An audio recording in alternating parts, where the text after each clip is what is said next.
of welcoming His Excellency Bola Ahmed Tinubu.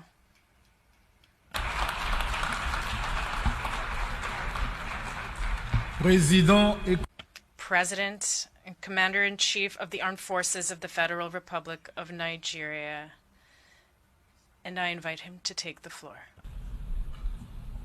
Mr. President, Head of State and Government, Secretary General, distinguished delegates, ladies and gentlemen, on behalf of the people of Nigeria, I congratulate you on your well-deserved election as the President of this session of the United Nations General Assembly. We commend your predecessor, His Excellency Chaba Korochi, for his able stewardship of the Assembly also. We also commend His Excellency Antonio Guterres, Secretary General of the United Nations, for his work seeking to forge solutions to humanity's common challenges. This is my first address before the General Assembly. Permit me to say a few words on behalf of Nigeria, my country, on behalf of Africa, my continent, regarding this year's theme. Many proclamations have been made, yet our troubles remain close at hand.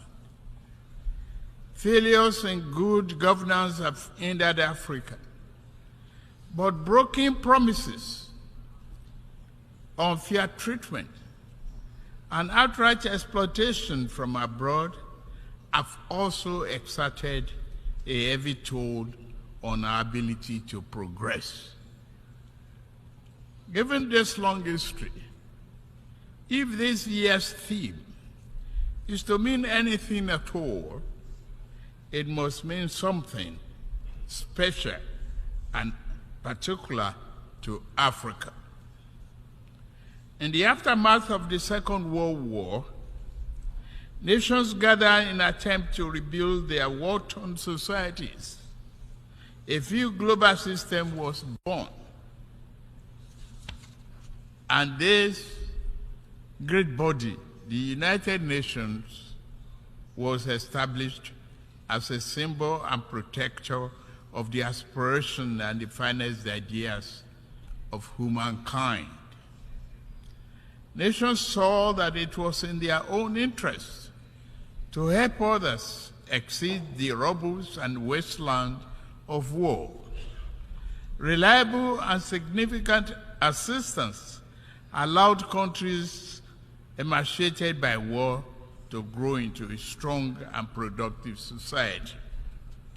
The period was a high water mark for trust in global institutions and the belief that humanity had learned the necessary lessons to move forward in global solidarity and harmony.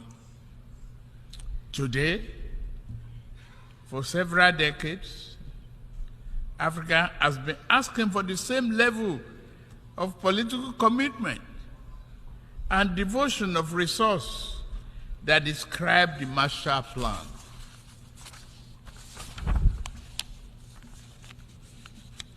We realize that underlying conditions and causes of economic challenges facing today's Africa are significantly different from those of post-war Europe. We are not asking for identical programs and actions. What we seek is an equal, firm commitment to partnership. We seek enhanced international cooperation with African nations to achieve the 2030 Agenda and Sustainable Development Goals. There are 5 points I want to highlight. First, if this year's theme is to have any importance at all and any impact, global institutions, other nations, and their private sector actor must see Africa as a development priority, not just for Africa, but in the interest of us all as well. Due to both long-standing internal and external factors, Nigeria's and Africa's economic structures have been skewed to impede development, industrial expansion, job creation, and the equitable distribution of wealth. If Nigeria is to fulfill its duty to its people, I know, and the rest of Africa, we must create jobs and the belief in a better future for our people. We are pushing for that. We must also lead by example, and we are doing so, to foster economic growth and investors' confidence in Nigeria. I remove the costly and corrupt fuel subsidy while also discarding a noxious exchange rate system in my first few days in office. Other growth and job-oriented firms are in the wings. I'm mindful of the transient hardship that reform can cause. However, it is necessary to go through this phase in order to establish a foundation for durable growth and investment to build the economy our people deserve. We welcome partnerships with those who not mind seeing Nigeria and Africa assume larger roles in the global community. The question is not whether Nigeria is open for business. The question is how much of the world is truly open to doing business with Nigeria, and how African is an equal, mutually beneficial manner. Direct investment in critical industries, opening airports to a wider range and larger quantity of African exports, and meaningful debt relief are important aspects of the cooperation we seek. Second, we must affirm democratic governance as the best guarantor of sovereign will and well-being of the people. Military coups are wrong, as in any titled civilian political arrangement that is, will perpetuate injustice. The wave-crossing part of Africa does not demonstrate favor towards coup. It is a demand for solution to perennial problem. Let us dig it deeper. Regarding Niger, we are negotiating with the military leaders.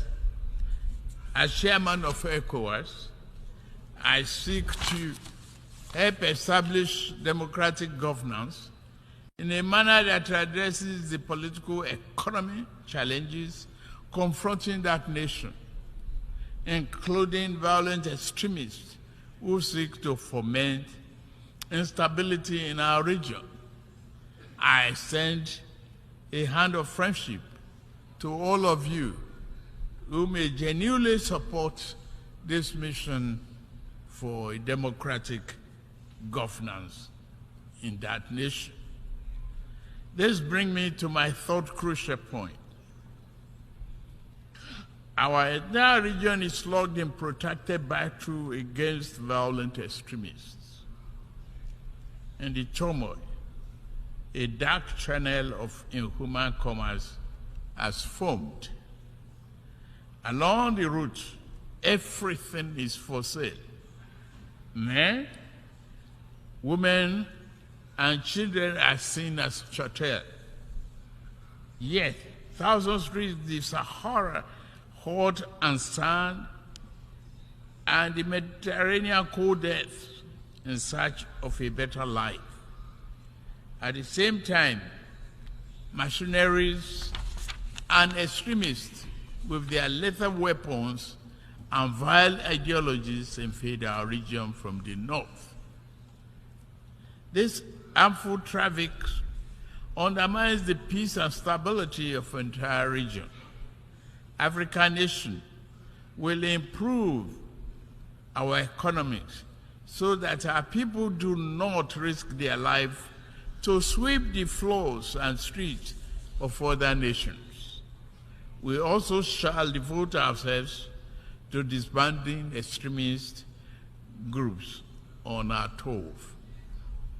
Yet, to fully contain this threat, the international community must strengthen its commitment to arrest the flow of armed and violent people into West Africa.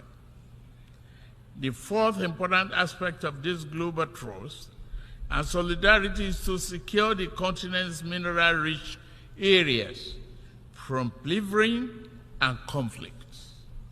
Many such areas have become catacombs of misery and exploitation. The Democratic Republic of Congo has suffered this for decades, despite the strong UN presence there. What happened? The world economy owes the Republic of Congo much, but gives her very little. The mayhem visited on resource-rich areas does not respect national boundaries. Sudan, Mali, Burkina Faso, Central African Republic, and the list grow on and on and on.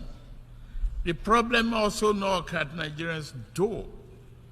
Foreign entities are baited by local criminals who aspire to be petty warlords have drafted thousands of people into servitude to illegally mine gold and other resources. Billions of dollars meant to improve the nation's economy now fuel violent enterprises. If left unchecked, they will threaten peace and place national security at a grave danger. Given the extent of this injustice and the high scales involved, many Africans are asking whether the phenomenon is by accident or by design. Members' nations must reply by working with us to deter their farms and nationals from the 21st century pillage of continent riches. Fifth, climate change severely impacts Nigeria and Africa. Northern Nigeria is honored by desert encroachment, hounded from the north. All are arable lands. Our south is pounded by the rising tide of coastal flooding and erosion. In the middle, the rainy season brings flood that kill and displace multitudes.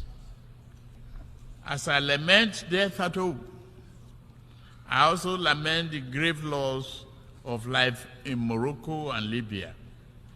The Nigerian people are with you. Please note that. African nations will fight climate change, but must do so on fair and just terms. To achieve the need popular consensus, this campaign must accord with overall economic efforts. In Nigeria, we shall build political consensus by highlighting remedial actions which also promote economic good. Projects such as Green Wall to stop desert encroachment, halting the destruction of our forests by mass production and distribution of gas burning stoves, and providing employment in local water management and irrigation projects are examples of efforts that equally advance both economic and climate change objectives. Continental efforts regarding climate change will register important victories if established economies were more forthcoming with public and private sector investment for Africa's preferred initiatives. Again, this will go far in demonstrating that global solidarity is real and working.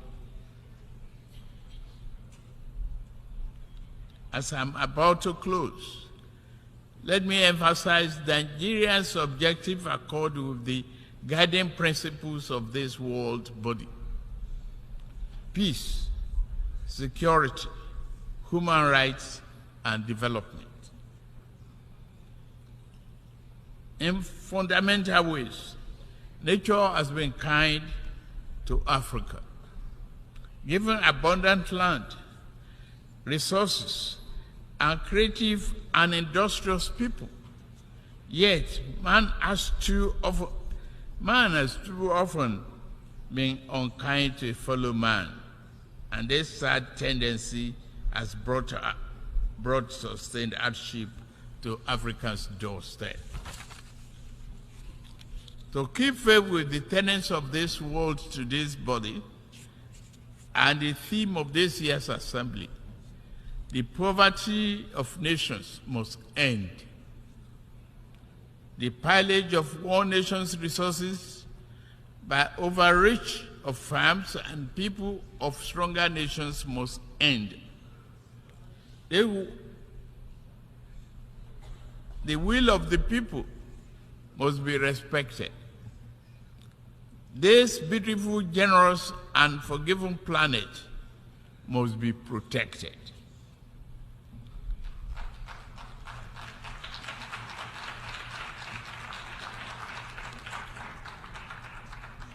As for Africa, we seek to be neither appendage nor patron. We do not wish to replace old shackles with new ones. Instead, we hope to walk the rich African soil and live under the magnificent African sky, free of the wrongs of the past and clear of the associated encumbrances. We desire a beautiful, prosperous, vibrant, democratic living space for our people. We will do it. To the rest of the world, I say, work with us as true friends and partners. Africa is not a problem to be avoided, nor is it to be pitied. Africa is nothing less than the key to the world's future. I thank you for listening.